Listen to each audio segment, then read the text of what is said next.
다 함께 일어나셔서 찬송 21장을 부르시면서 주일 사부 예배를 드리겠습니다.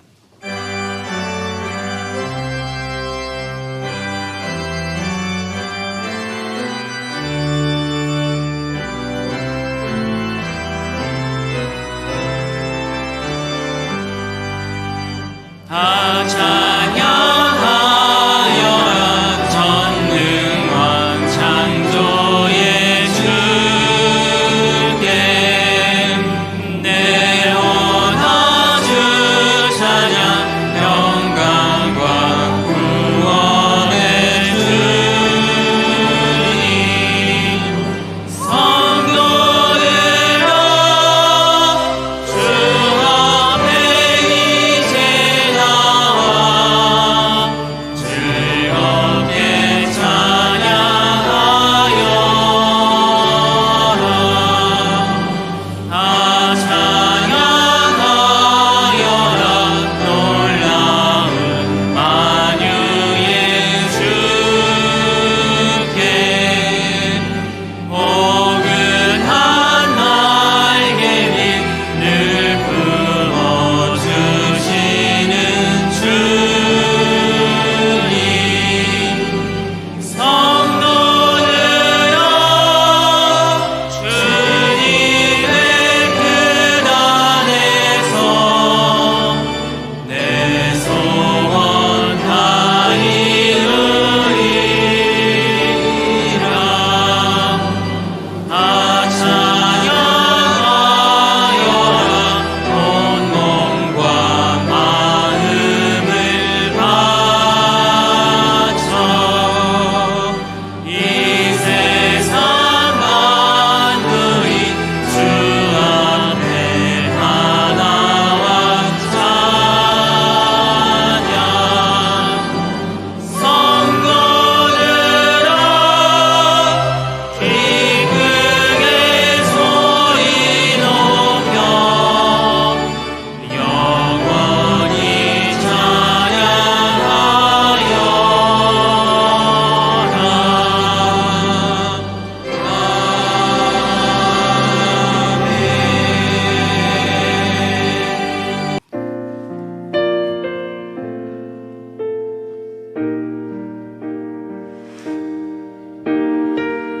이 시간 주님 곁으로 더욱 가까이 나아가길 원합니다.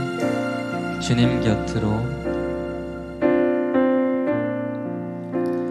주님 곁으로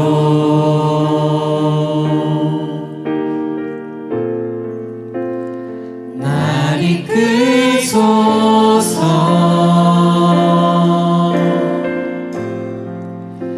내 모든 것 다 드리며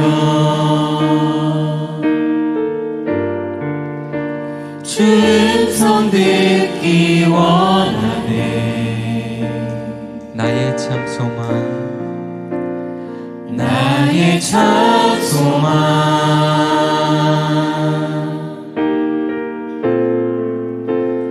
그 무엇과도 바꿀 수 없는 주 사랑 그 품 안에 난 길이 주님의 길로 주님의 길로 인도하소서.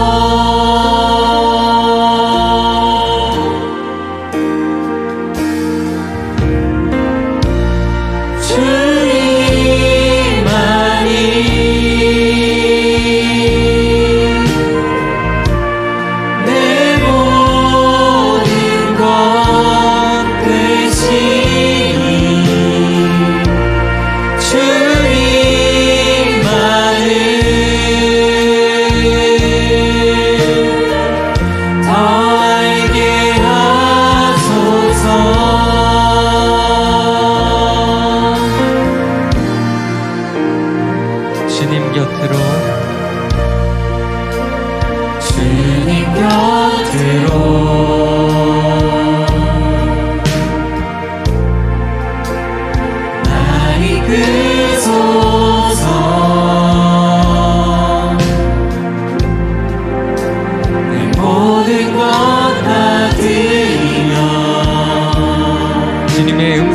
뵙길 원합니다.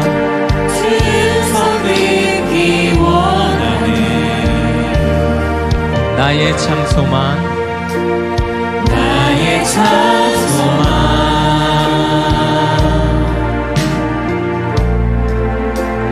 그 무엇과도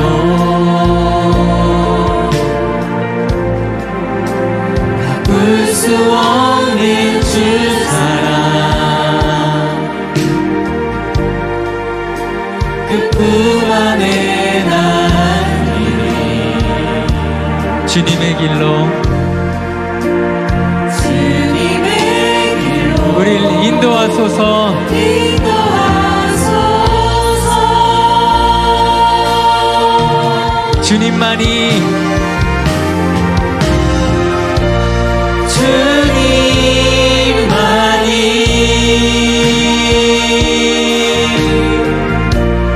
내 모든 것 대신이 주님만을 더 알게 하소서. 우리 다시 한번 주님만이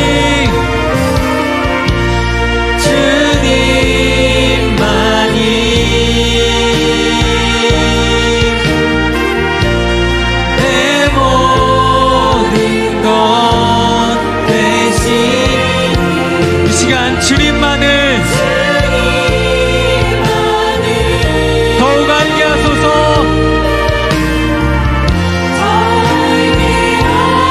우리 믿음으로 고백하겠습니다. 주님만이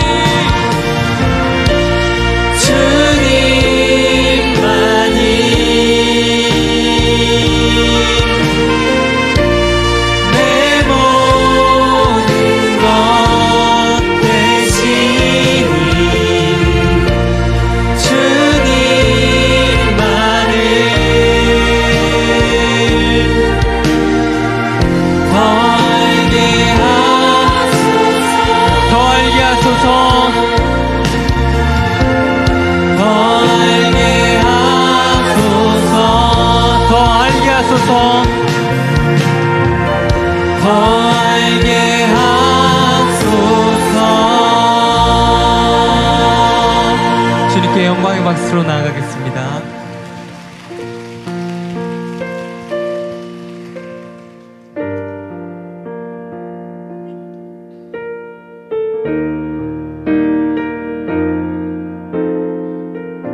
주님 다시 오실 때까지 주님 다시 오실 때까지 나는 이 길을 가리라. 좁은 문 좁은 길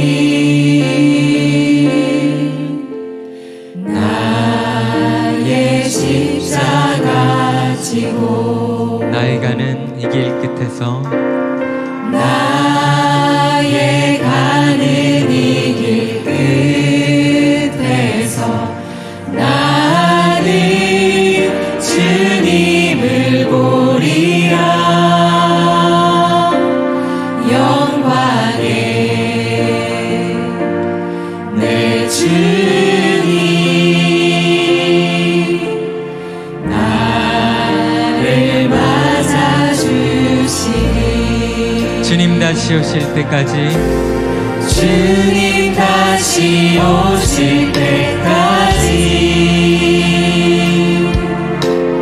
나는 일어나 달려가리라. 주의 영광 온 땅 덮을 때 나는 일어나 노래하리.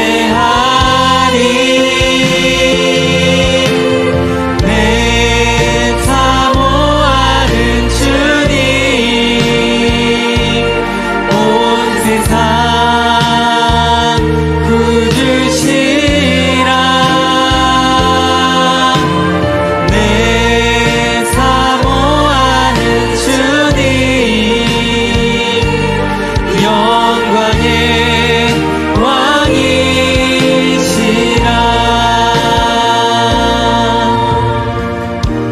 처음부터 고백하겠습니다. 주님 다시 오실 때까지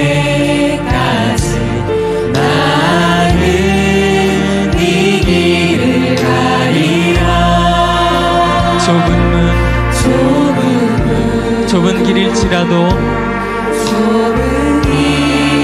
나의 십자가를 지겠습니다.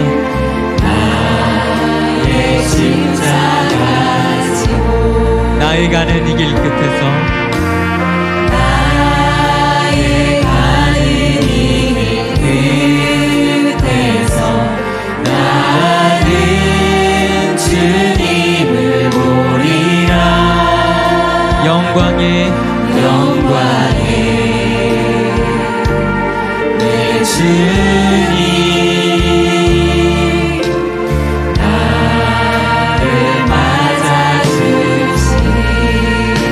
주님 다시 오실 때까지 주님 다시 오실 때까지 나는 일어나 달려가리라. 나는 일어나 달려가리라. 주의 영광 온 땅 덮을 때 나는 일어나 주님만을 노래하겠습니다. 내 사모하는 주님, 내 사모하는 주님 온 세상 구주시라. 내 사모하는 주님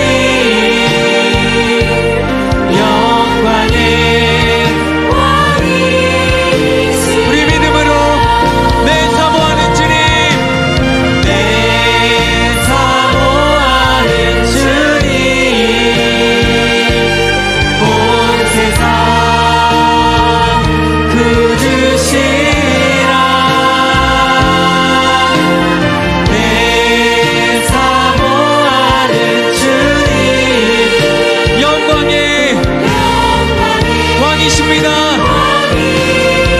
우리 다시 한번 내 사모하는 주님, 내 사모하는 주님 온 세상 구주시라. 내 사모하는 주님 영광의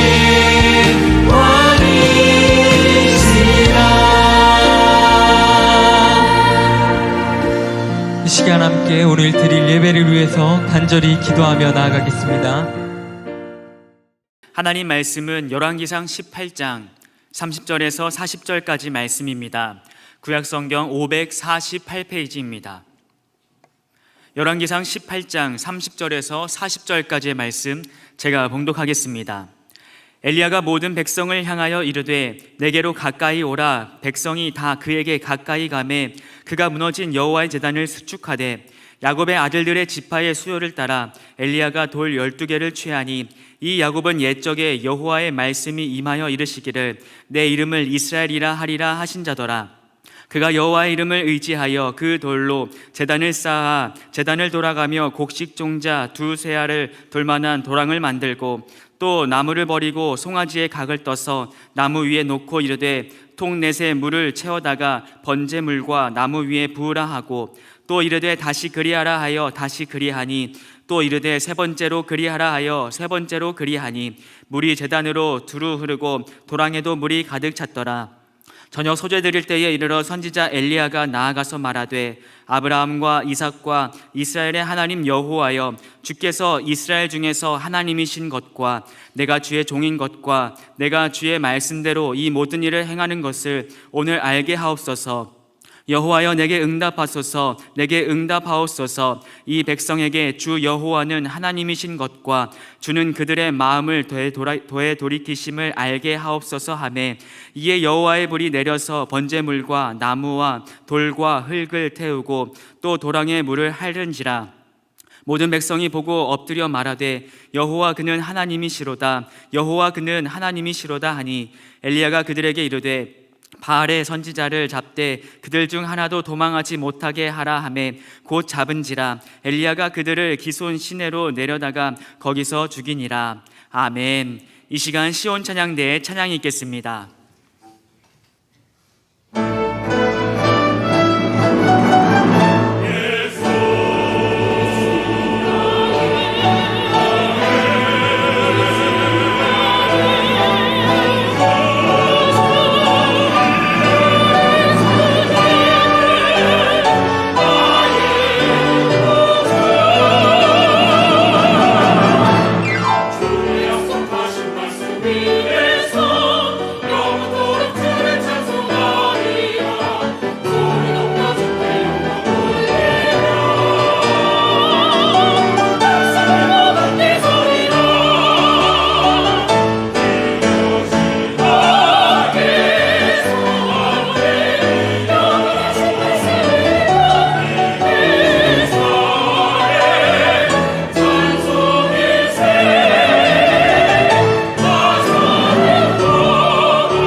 더 큰 박수로 하나님께 영광을 올리시겠습니다.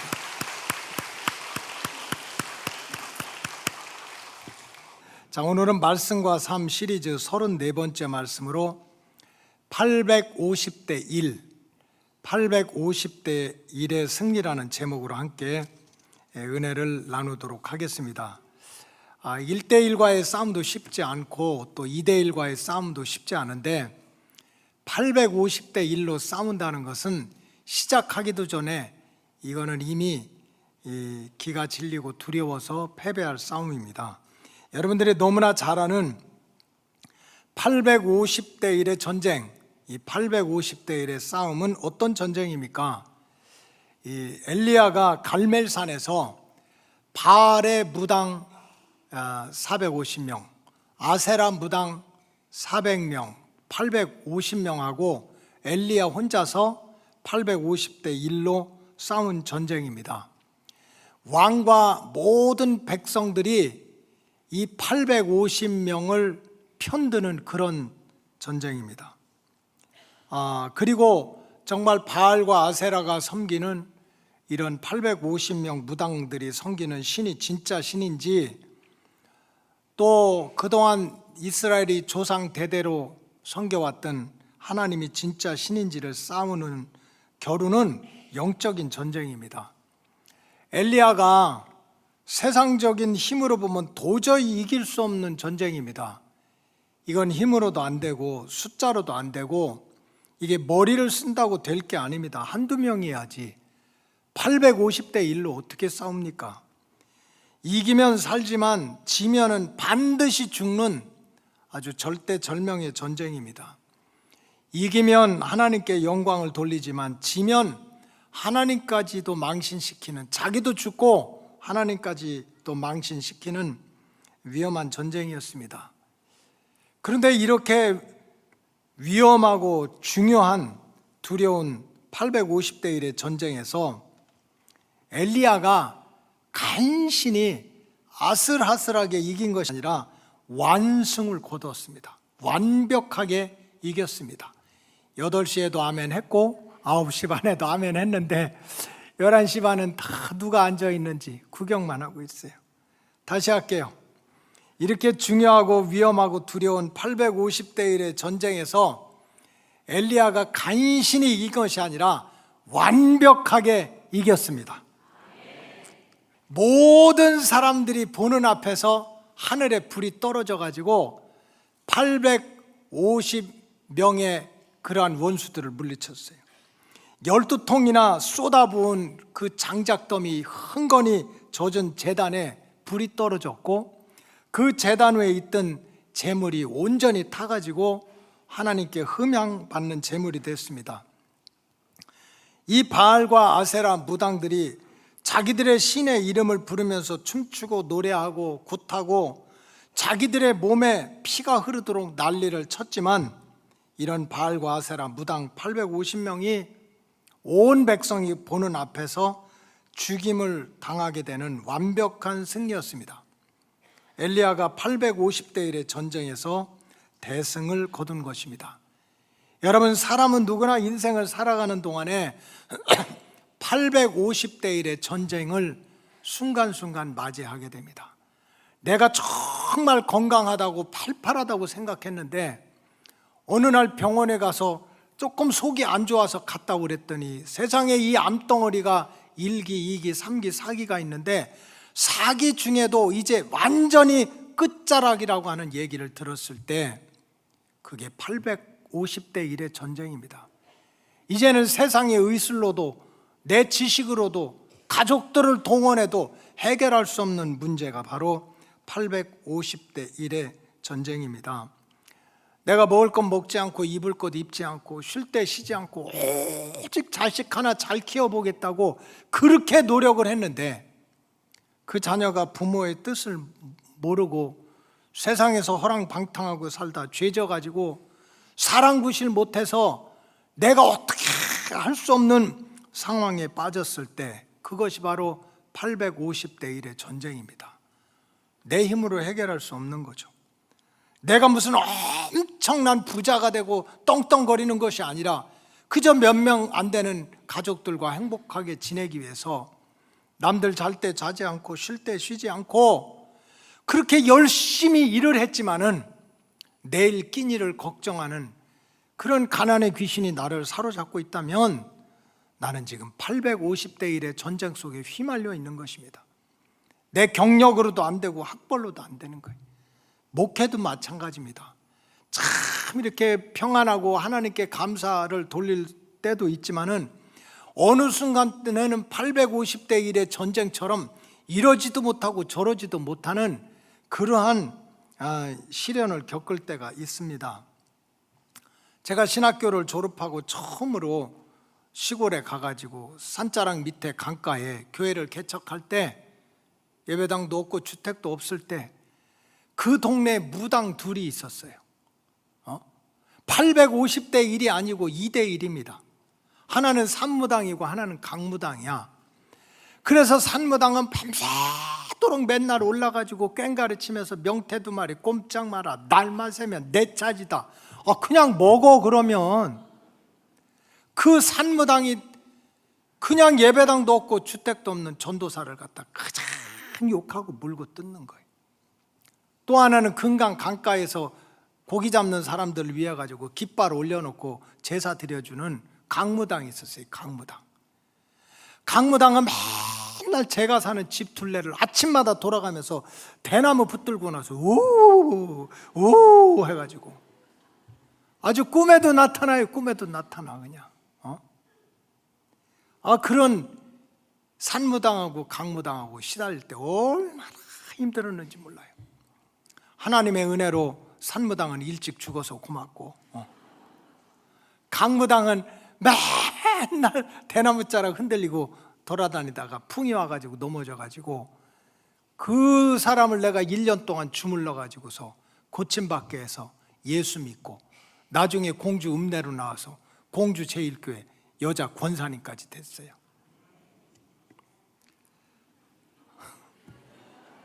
이 정도면은 재밌지.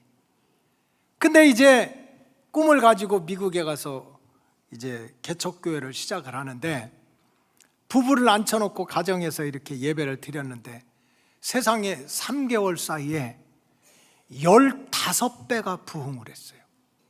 그래 애들하고 합치면 30몽이 모였어.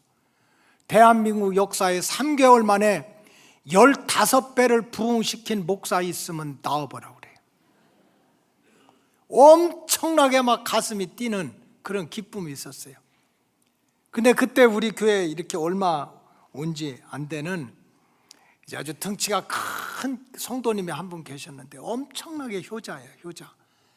그래서 이제 어머니가, 아버지 일찍 돌아가시고 어머니가 한국서 고생한다고 어머니를 이제 모셔다가 미국서 산다고 모셔왔어요. 연세는 80살이고요. 직업은 보살이야.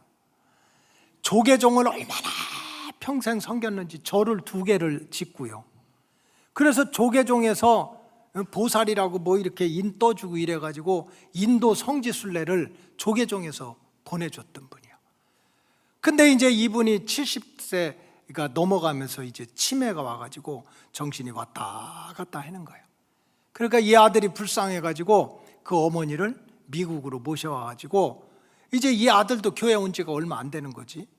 그렇게 해가지고 미국 교회 빌려서 하는데 어머니를 이제 모시고 오는 거예요. 근데 이분이 깜빡깜빡 하면서 저기 앞에 있는 저 양반이 누구냐고 자꾸 묻는 거지. 그러니까 담임 목사님이라고. 근데 평생 절에 다니던 분이 담임 목사가 뭔 줄 모르잖아요. 그 자꾸 우리 아이를 위해서 설교도 해주고 기도도 해주는 담임 목사님이라고 못 알아들으니까 아들이 이렇게 얘기했어요. 엄마, 주지 스님 알잖아, 주지 스님. 그래서 저 앞에 계신 분은 주지 목사님이야. 그래, 주지 목사님이냐고. 그래가지고 교회 오면 항상 2손 모아가지고 아이고 주지 스님, 그러다가 정신이 말짱하게 돌아오면 아이고 주지 목사님 하고 이렇게 인사를 하는 거예요. 왔다 갔다 할 때마다. 그리고 이분이 조금 교회를 나오다 보니까 예수 믿는 사람들이 눈 감고 뭐 자기들끼리 중얼중얼 하는 거예요. 뭐 주기도문도 하지, 사도신경도 하지. 그러니까 이제 그 아들이 또 이 왔다 갔다 하는 어머니한테 가르쳐 주는 거지. 이거는 이 하나님한테 기도하는 거라고, 하늘에 계신 우리 아버지요, 이름이 거룩히 여김을 받으시오며. 아침 저녁으로 이 주기도문을 외우게. 참 그런 효자가 어딨어. 그렇게 가르친 거야. 그러니까 이분이 그냥 계속 아들 때문에 왔다가 이제 교회 와서 주기도문 하는 시간만 기다리는 거지. 그래서 용감하게 시작합니다. 용감하게 시작해. 하늘에 계신 우리 아버지 이름이 거룩히 여김을 받으시오며 바람일다 신경관 자제 보살행 신반야 바람일다. 이거 반야신경이야. 이분이 평생 그냥 그 반야신경, 천수경 이런 것만 애운 거야. 그러니까 치매가 돼도 그냥 뭘 눈 감고 애우다 보면 하늘에 계신 마하바냐 바라밀다로 가는 거야.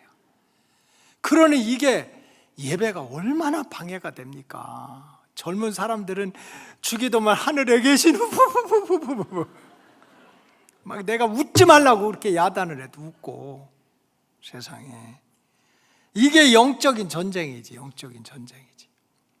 그 다음에 이제 이민교회는 예배 마치고 다 뭐 교인이 얼마 안 되니까 전부 점심을 먹으면 또 돌아다니면서 밤 남겼다고 또 난리예요. 왜냐하면 절간에 가면 쭉 스들이 둘러 앉아가지고 밥주화를 주면 거기다 밥이나 나물이나 넣고 다 먹고 남은 거에는 물 버가지고 아이고 들어봐라 그거 마시고 그래 그릇을 깨끗이 해놓아야 돼요. 근데 예수쟁이들은 그냥 밥도 남기고 반찬도 남기니까 주지 목사님 보면 큰일 난다고 이렇게 난리를 치는 거예요.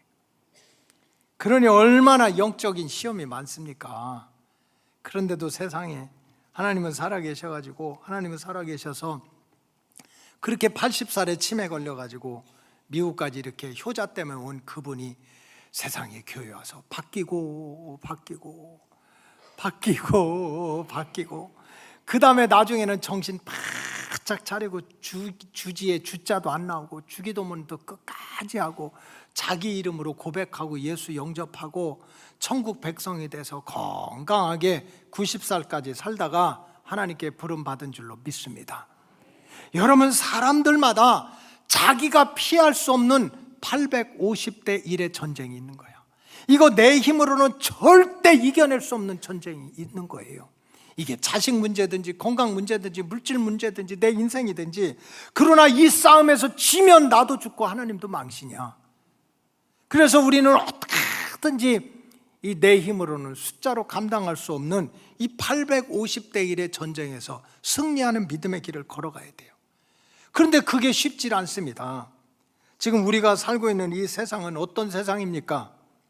엘리야 시대 못지않게 수많은 위험과 고난과 영적인 위기가 우리를 뒤흔들어 놓고 있는 거예요. 언제 어디서 전쟁이 일어날지 모르고 지진이 일어날지 모르고 전염병이 돌지 모르는 이러한 위험한 일들이 날마다 더 많아지고 있어요. 이 이단과 악한 영들이 할 수만 있으면 택한 백성들의 영혼을 도둑질해가지고 예수님이 십자가에 달려서 피까지 흘려서 우리를 구원한 그 영혼을 지옥의 불덩어리로 끌고 가려고 사방에 우는 사자처럼 택함 받은 백성들을 무너뜨리려고 하는 거예요. 더군다나 우리는 신본주의, 하나님 중심으로 살아가야 되는데 인본주의, 인간의 지식과 인간의 사상과 철학을 앞세우는 인본주의 사상이 교회 안에까지 들어와 가지고 예수의 복음을 무너뜨리고 구원의 방주가 되는 교회를 시험 들게 하고 성경적인 진리와 가치를 인간의 지식으로 난도질해 가지고 휴지 조각으로 만드는 그런 영적인 위기의 시대에 우리가 살아가고 있습니다. 저와 여러분들의 개인적인 영적인 건강은 어떻습니까? 믿음은 생명력을 가지고 있습니까?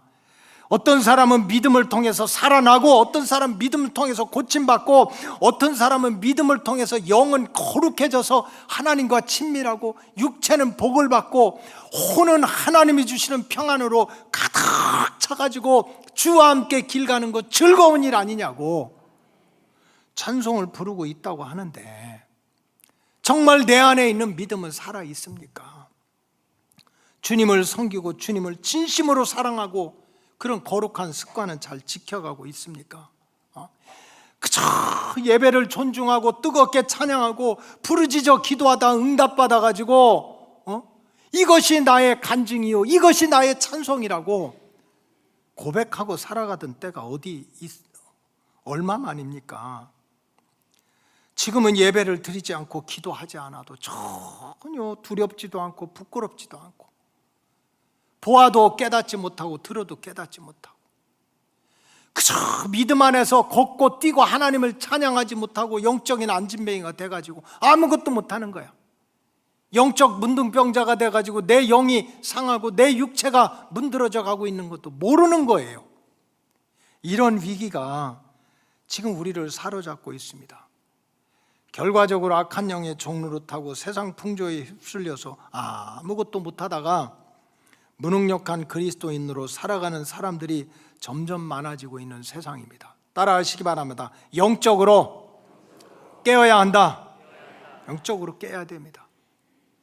우리 앞에 어떤 시련과 어떤 어려움이 있더라도 정말 850대 1처럼 내가 가족을 동원해도 안 돼, 학벌을 동원해도 안 돼, 내 전 재산을 동원해도 내가 해결할 수 없는 그런 850대 1의 문제가 내 앞을 가로막고 있다 하더라도 엘리야처럼 850대 1의 승리를 거둘 수 있는 믿음이 다시 살아나야 됩니다. 엘리야처럼 850대 1의 승리를 이룰 수 있는 영적인 능력이 회복돼야 될 줄로 믿습니다. 그러면 엘리야가 어떻게 해서 자기 힘으로, 자기 편은 하나도 없는데, 아무도 내 아픔, 내 고통을 알아주지 않는데 도리어 나를 왕따시켜서 왕과 백성들이 다 850명 무당들의 편을 들고 있는데 어떻게 850대 1의 전쟁에서 승리할 수 있었을까? 오늘 말씀을 통해서 그 진리를 배우고자 합니다. 첫째는, 따라하세요. 아합의 영을 대적해야 된다. 아합의 영과 타협하고 아합의 영을 두려워하고 아합의 영과 손을 잡는 게 아니라 엘리야처럼 아합의 영을 대적해서 물리쳐야 850대 1의 전쟁에서 승리를 할 수 있습니다. 아합은 누구입니까? 이스라엘의 왕입니다. 이스라엘 국민들을 대표하는 왕입니다. 이스라엘은 하나님을 믿는 백성입니다. 아합은 온 백성 이스라엘 사람들이 하나님을 믿는 신앙의 대표자입니다. 그래서 유월절이라든지 초막절이라든지 그런 또 장막절이라든지 중요한 절기 때는 왕이 앞장서서 제사장을 모시고 국민들이 다 제사를 드리도록 절기를 지키도록 했던 신앙의 대표자입니다. 따라서 어느 누구보다도 하나님의 법도와 규례를 가장 잘 알고 있는 사람 중에 한 사람입니다. 이방 여인과 혼인하는 것은 하나님을 기쁘시게 하지 않는 죄요, 우상 숭배를 하는 것은 하나님을 진노하시는 가장 큰 죄라는 것을 다 알고 있었습니다. 그런데도 아합은 자기가 좋아하는 이방 여인 이세벨을 자기 아내로 맞았습니다. 이세벨이 끌고 들어오는 바알과 아세라 무당들을 왕궁으로 끌어들여가지고 왕의 식탁에서 아침 저녁으로 함께 우상의 그런 무당들과 함께 식사를 했습니다. 이게 무슨 말입니까? 아합 왕은 하나님을 믿는다고 하면서도, 절기를 지키면서도 자기가 하는 일이 이게 하나님이 기뻐하시는 일인지 기뻐하시지 않는 일인지 하는 데는 관심이 없습니다. 하나님을 안 믿는 게 아니에요. 규칙적으로 제사를 드렸지만은 그저 자기가 살아가는 모습은 하나님이 기뻐하든지 말든지 나 좋은 대로 하자, 나 좋은 대로 살자, 이런 삶을 살았던 사람입니다. 이것이 아합의 영입니다. 하나님이 좋아하든지 말든지, 하나님이 싫어하든지 말든지 나 좋은 대로 살자, 나 원하는 대로 하자, 이것이 아합의 영입니다. 이런 아합의 영은 자기 집안의 궁궐에 무당들까지 차고 넘치게 해서 영적인 타락을 일으켰고, 이런 아합의 영은 자기만 괴로움을 당한 것이 아니라 3년 6개월 동안 이스라엘 땅에 비 한 방울, 이슬 한 방울 떨어지지 않아가지고 백성들이 산천초목이 다 그냥 말라 비틀어지고 짐승이 죽고, 세상이 얼마나 힘들면 사마리아에서는 자기 새끼까지 잡아 죽이는 그러한 대재앙을 만나게 됐습니다. 아합의 영이 바로 그런 영입니다. 엘리야는 이런 아합의 영과 타협하지 않고, 사람들은 다 아합이 왕이니까, 아합이 그냥 제사를 드리는데 앞장섰으니까 따라갔지만, 엘리야는 이런 아합의 영과 타협하지 않고 굴복하지 않고 오히려 대적하고 싸웠기 때문에 자신의 힘으로는 절대 불가능하지만 850대 1의 영적 전쟁에서 승리하는 믿음의 주인공이 되었습니다. 따라서 우리 로고스 가족들은 정말 내 인생에서 어려운 일이 있어요. 사람은 누구나 다 어느 순간에 고비마다 850대 1의 그런 전쟁이 우리 안에서 일어납니다. 내 마음에서도 일어나고, 가정에서도 일어나고, 내 삶의 환경 속에서도 일어납니다. 850대 1과 같은 내 힘으로 도저히 해결할 수 없는 문제와 시련이 닥쳤을 때 따라하세요. 의심하지 말고, 우왕좌왕하지 말고, 의심하지 말고, 우왕좌왕하지 말고, 무엇보다도 내 마음속에서 역사하고 있는 아합의 영을 예수님 이름으로 쫓아내시기 바랍니다. 하나님이 좋아하든 좋아하지 않든, 하나님이 원하든 원하지 않든, 내 인생 내 거니까 내 좋은 대로, 내 편한 대로, 내가 원하는 대로 살아갈 거야 하는 이 아합의 영을 물리쳐야만 됩니다. 그리고 어떻게 하면 하나님을 기쁘시게 할까? 하나님이 원하시는 일이 뭘까? 이거를 생각하고 결단하는 마음으로 살아갈 때 이 모든 것을 더해 주시는 하나님의 구원 역사를 온몸으로 체험하게 될 줄로 믿습니다. 둘째로는 따라하시기 바랍니다. 무너진 제단을 수축해야 한다. 힘들고 어렵다고 자꾸 새로운 제단을 만들지 말고 무너진 제단을 수축해야 850대 1의 승리를 거둘 수가 있습니다. 열왕기상 18장 30절에 보니까 엘리야가 모든 백성을 향하여 이르되 내게로 가까이 오라. 백성이 다 그에게 가까이 가매 그가 따라하세요. 무너진 여호와의 제단을 수축하니라. 지금 힘들다고 어렵다고 사람들이 내 편 들어주지 않는다고 사람들의 마음에 맞고 세상 유행에 따라가고 시대가 바뀌었으니까 무슨 옛날 제단이야, 새로운 제단을 쌓자. 무슨 옛날식으로 예배를 드려, 새로운 스타일로 예배를 드리자 하는 새로운 제단을 만들자는 게 아니라 우리가 한때 은혜 받았던, 한때 축복 받았던, 한때 눈물을 쏟아지게 했던 그 무너진 제단을 수축하자는 거예요. 수축하자는 거예요. 구약시대 북왕국 이스라엘은 우리가 잘 아는 대로 사울왕이 1대, 다윗왕이 2대, 솔로몬왕이 3대는 통일왕국이었어요. 근데 솔로몬의 아들 때 이 불효막심한 아들 때문에 또 솔로몬이 마지막에 우상 숭배를 해서 나라가 갈라졌어요. 그래서 우리나라처럼 남북한이 갈라져서 북쪽을 북왕국 이스라엘이라고 했고 남쪽을 남왕국 유다라고 했습니다. 그런데 성경에 보면 이 북왕국 이스라엘이 하나님 보시기에 항상 악한 왕국이라고 책망을 받았어요.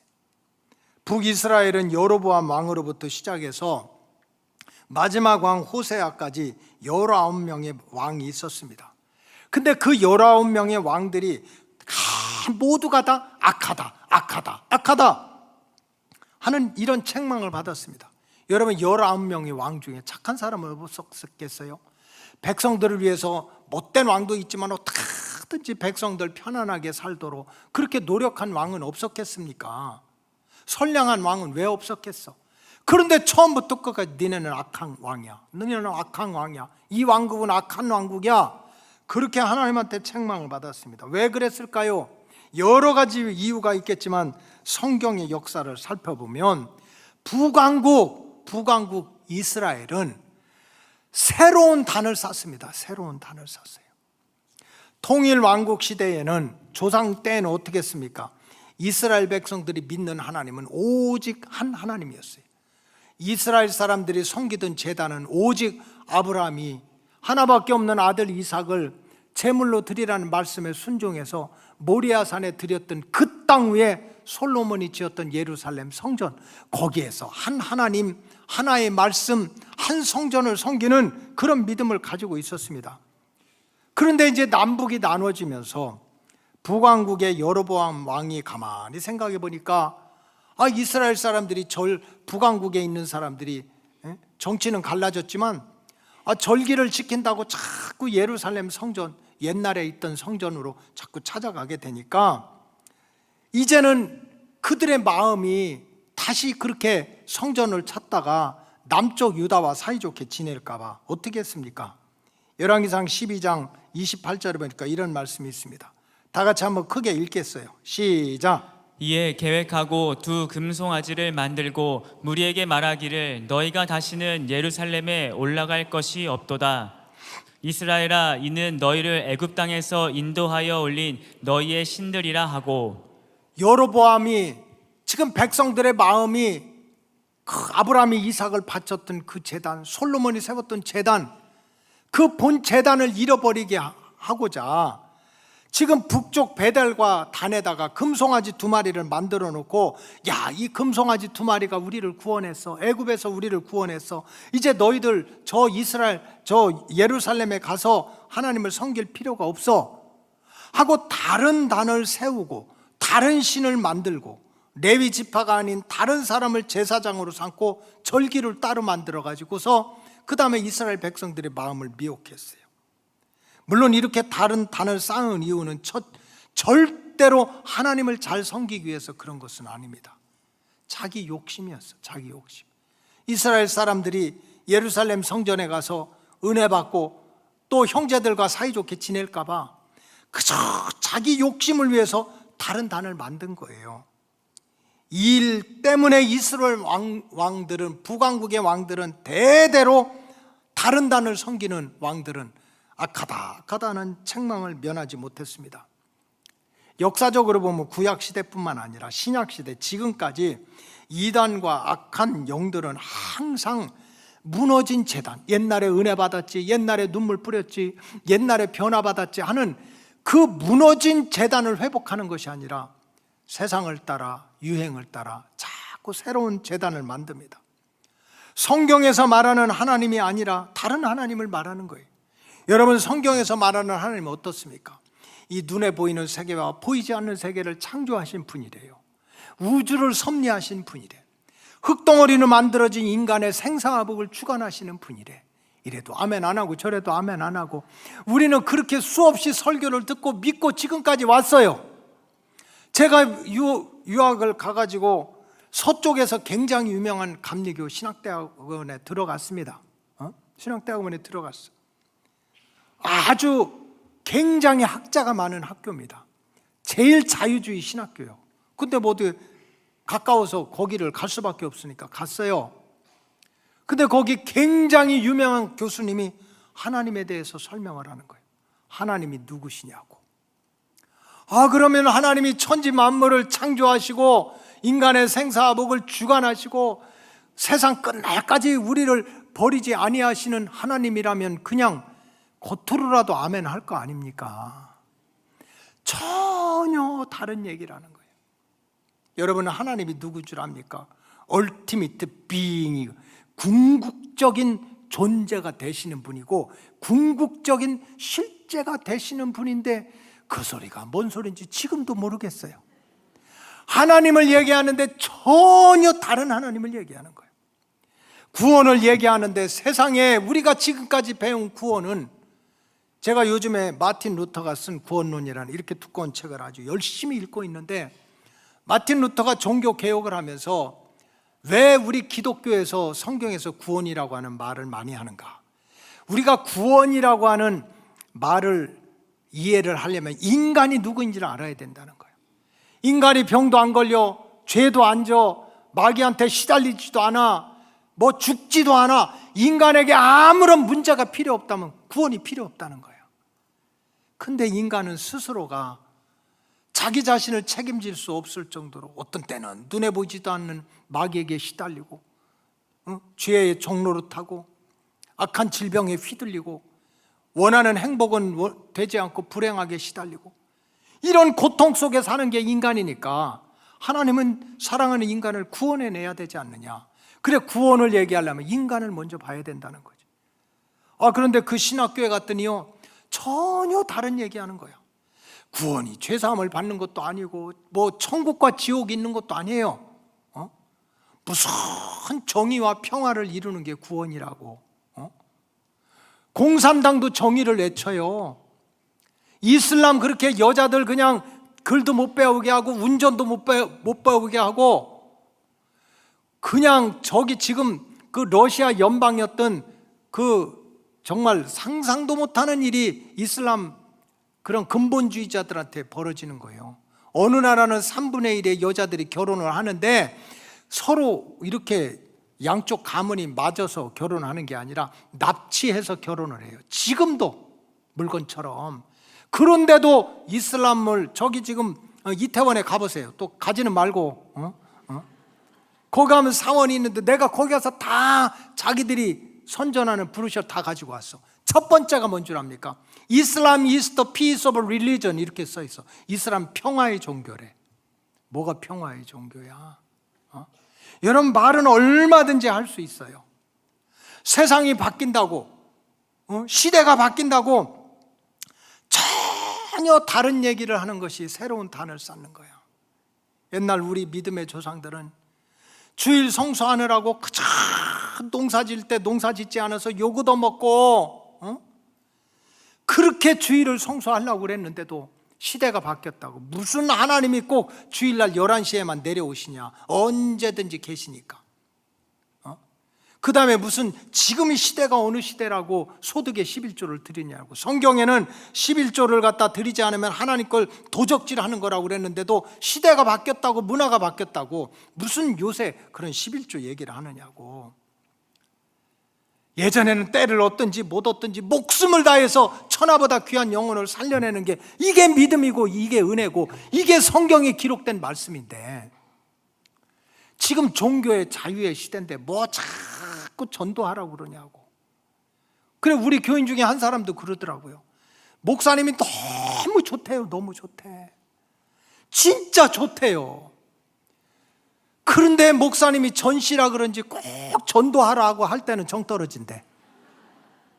목사님 승을 바꾸든지 뭐 그러라고 그런 사람이 있어요. 누군지 다음 주보에 될 거야.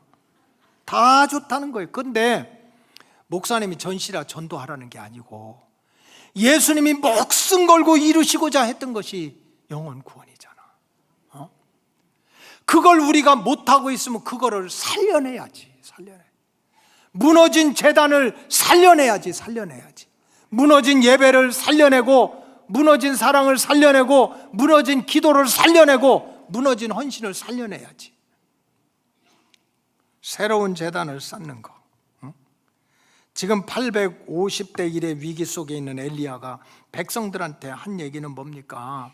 우리 힘드니까, 어려우니까 유행 따라 편한 대로 새로운 종교, 새로운 하나님, 새로운 구원을 얘기하자는 게 아니야. 우리 조상들로부터 함께했던 하나님, 조상들의 생명과 가정을 지켜주시고 지금까지 우리를 구원해 줬던 그 하나님을 향한 믿음과 사랑과 충성을 다시 살려내자는 거예요. 이 시대를 향해 말씀드린다면 예수님께서 정말 목숨 걸고 이루셨던 초대교회로 돌아가야 된다는 뜻입니다. 초대교회가 얼마나 어렵고 힘든 교회였습니까?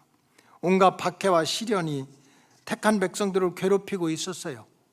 그럼에도 불구하고 날마다 마음을 같이하여서 성전에 모이기를 힘쓰고 집에서 떡을 떼고 기쁨과 순전한 마음으로 음식을 먹고 어려운 사람들을 구제하고 하나님을 찬미하고 때를 얻든지 못 얻든지 전도했더니 날마다 구원받는 백성이 더해갔던 게 예수님이 세우신 초대교회입니다. 한국교회 초대 선교의 역사는 어떠했습니까? 얼마나 핍박이 많았어요. 교회 간다고 신발 감추고 교회 못 가게 하느라고 머리카락을 잘라놓고 두드러 패고 성경책을 찍고, 그런 가운데도 새벽마다 밤마다 이 나라와 이 민족을 살려달라고, 우리 가정 구원시켜달라고, 축복받게 해달라고, 우리 가문의 대대로 흐르는 저주를 끊게 해달라고 그렇게 기도했던 영적 사명자들 때문에 하나님께서 이 대한민국 땅에 예수의 복음을 이렇게 널리 퍼지게 하시고, 가정마다 가정 예배로, 구역 예배로, 속회로 온 동네가 떠나가게 찬양하고 기도하고 전도하는 일에 힘써서 한때는 기독교 역사상 세계적인 기적의 부흥을 이뤘는데, 지금은 그 예전의 그 신앙, 그 열심, 그 충성이 다 무너져 버린 거예요. 그래서 교회도 개인도 영적인 능력을 잃어버리는 세대 속에 우리가 살아가고 있습니다. 그러니 영적인 전쟁에서도 실패하고 육적인 전쟁에서도 복을 잃어버리는 고난이 계속될 수밖에 없습니다. 우리가 어떻게 하면 이 무능력한 신앙, 그저 발은 있고 손은 있는데도 걷지도 못하고 뛰지도 못하고 찬양도 못하는 안진뱅이 신앙, 보기는 보아도 깨닫지 못하고 들어도 깨닫지 못하고 온 몸과 마음이 썩어 문드러져 가는데도 고통을 못 느끼는 이런 영적 문둥병에서 우리가 어떻게 고침받을 수가 있습니까? 유행 따라간다고 되는 게 아닙니다. 요즘 시대가 바뀌었으니까, 세상이 이러니까 뭐 주일날 가서 교회 예배 드려야 돼, 꼭 뭐 새벽마다 기도해야 돼, 뭐 11조 드려야 돼, 우리가 꼭 기도해야 돼. 어떤 교회는요, 사람들 비유 맞춘다고 뭐 교회에서, 지금 시대가 어느 시대인데 담배를 못 피게 하느냐고 해가지고, 저 경기도 어떤 교회는요, 교회 입구 옆에다가 흡연실을 만들어 놨어. 왜 이렇게들 좋아하신대? 이게 세상 따라가는 거지. 세상 따라가는 거지. 여러분, 세상 따라가지 말고 유행 따라가지 말고 무너진 재단이 회복돼야 될 줄로 믿습니다. 정말 예배가 회복되고 기도가 회복되고 주님을 진심으로 사랑하고 헌신하고 충성하려는 그 뜨거움이 다시 살아나야 됩니다. 이럴 때 언제든지 우리를 미혹하고 공격하는 마귀 사탄의 세력들, 그게 가난의 귀신이든지 질병의 귀신이든지 우리 가정을 불행하게 만드는 그러한 우한 질고의 세력이든지 850대 1의 능력으로 물리치고 승리하는 축복을 받게 될 줄로 믿습니다. 마지막으로 엘리야는 하나님의 손을 절대로 놓지 않았습니다. 하나님과의 1대1의 만남을 생명처럼 귀하게 여겼습니다. 3년 6개월 동안 비가 오지 않는다고 왕과 백성들이 다 엘리야 때문에 그렇다고 해서 그냥 그리 시내가에서 혼자 숨어 지낼 때도, 850명의 바알과 아세라 무당들과 싸울 때 왕과 백성들이 다 850명의 무당들 편을 들 때도, 이세벨, 그 못된 이세벨이 암살단까지 보내가지고 엘리야를 죽이려고 해서 로뎀나무 숲속에서 숨어있을 그런 때도 결국은 엘리야가 죽지 않고 살아서 믿음도 지키고 사명도 끝까지 감당한 이유가 무엇입니까? 작전 짰습니까? 자기를 도와주는 군사가 많았습니까? 아니면 그런 암살단들도 다 물리칠 수 있는 그런 힘이 있었습니까? 절대로 그렇지 않습니다. 엘리야는 마지막 순간까지 하나님과의 만남은 놓치질 않은 거예요. 하나님과의 1대1의 만남을 생명처럼 지켰던 거예요. 3년 6개월 동안 가뭄이 때 그리 시내가에 피해 있을 때 먹을 것은 없어도 하나님께 기도하면서 말씀을 달라고 그랬어요. 하나님의 말씀을 달라고. 열왕기상 17장 2절에 보니까 여호와의 말씀이 엘리야에게 임하여 이르시되 3절 너는 여기서 떠나 동쪽으로 가서 요단 앞 그리 시내가에 가서 숨고, 그저 혼자 가서 두렵고 있으면서도 친구도 없고 가족도 없지만 그래도 하나님한테, 하나님 내가 오늘 하루를 이길 수 있는 말씀을 달라고 그랬더니 말씀만 온 것이 아니고 4절에 보니까 그 시냇물을 마시라, 내가 까마귀들에게 명령하여 거기서 너를 먹이게 하리라. 육신의 양식을 까마귀를 보내서까지 보내주신 거예요. 하나님 줄을 놓지 않으니까, 하나님 손을 놓지 않으니까. 850대 1의 갈멜살 전쟁에서도 850명 왕들이 다 그냥 850명의 무당을 편들고 있는데도 사람 보지 않고 숫자 보지 않고 오직 하나님만 바라보고 매달린 거예요. 열왕기상 18장 37절에 보면 여호와여 내게 응답하소서, 내게 응답하소서, 나 좀 봐주세요. 내 동창들, 니네는 나를 이해해 줘야지, 우리 식구들 나는 이해해 줘야지. 왕이시여, 그래도 내가 선지자 역할을 했었는데 그거 하지 않았어요. 하나님 내게 응답해 달라고, 하나님 내게 응답해 달라고. 이렇게 숫자 보지 않고 사람 보지 않고 하나님과의 줄은 끊이질 않았던 거야.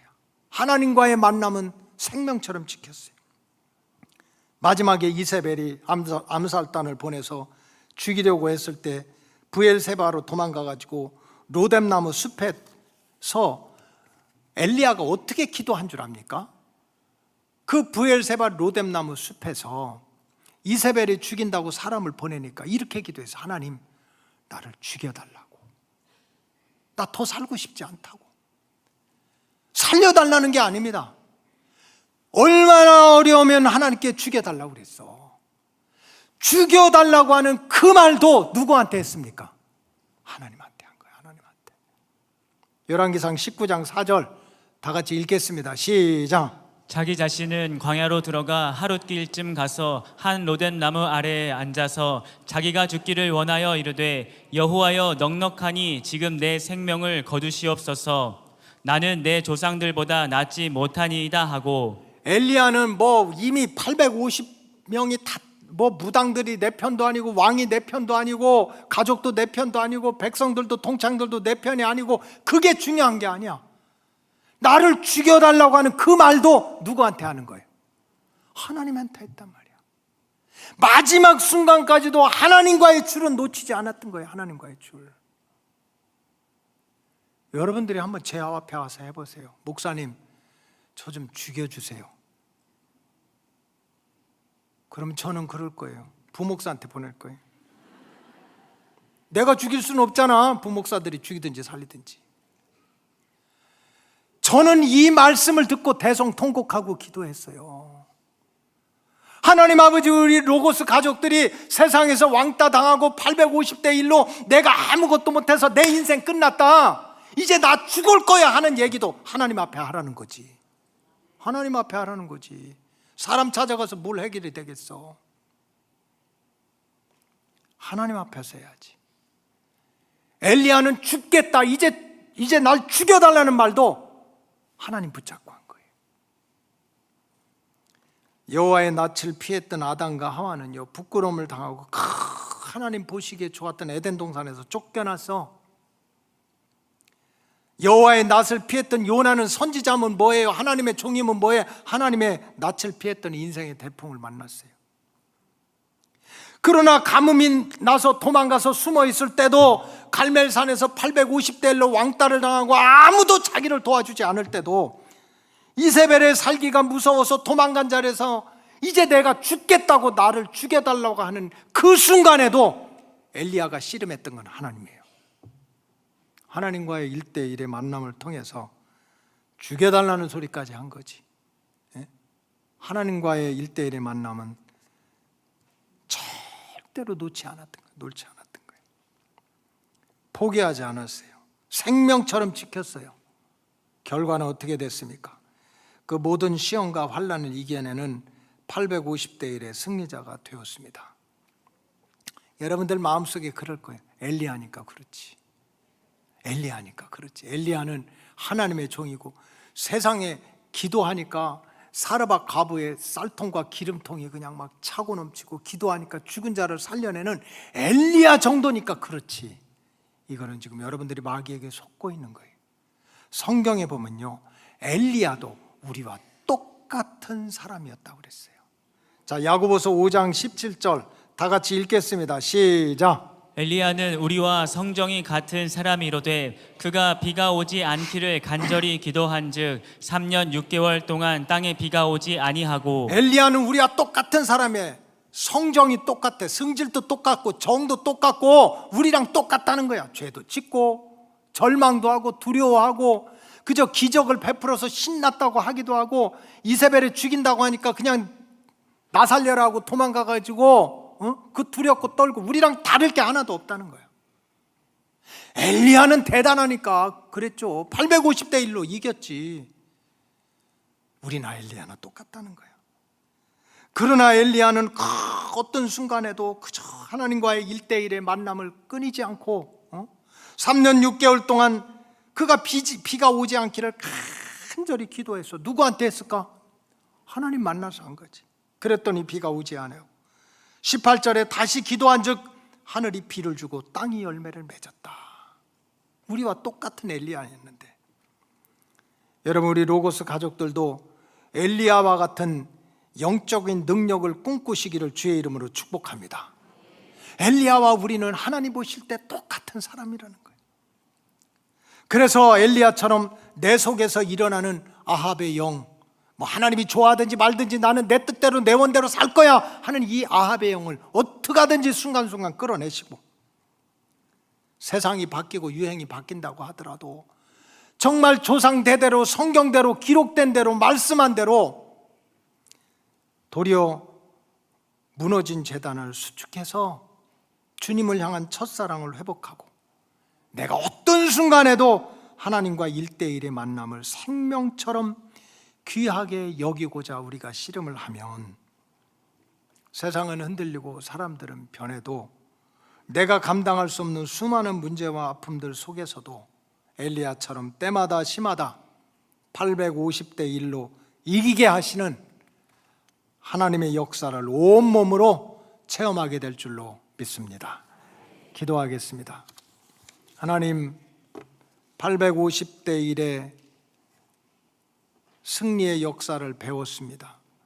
엘리야도 우리와 똑같은 사람이라고 했사오니 주여 엘리야처럼 내 마음속에 역사하는 아합의 영을 예수 이름으로 쫓아내게 하시고 유행 따라가고 세상 따라가고 풍조 따라가지 말고 말씀대로 성경대로 도리어 잃어버렸던 믿음을 잘 회복하게 해서 무너진 재단이 수축되게 하시고 내가 어떤 자리에서도 하나님과의 만남은 또 하나님께 기도드리고 하나님의 손을 붙잡는 1대1의 만남은 생명처럼 지키는 로고스 가족들이 되게 하여 주시옵소서. 그래서 언제든지 어디서든지 850대 1의 승리의 간증소리가 차고 넘치게 하여 주시옵소서. 축복하오며 예수님의 이름으로 기도하옵나이다. 아멘.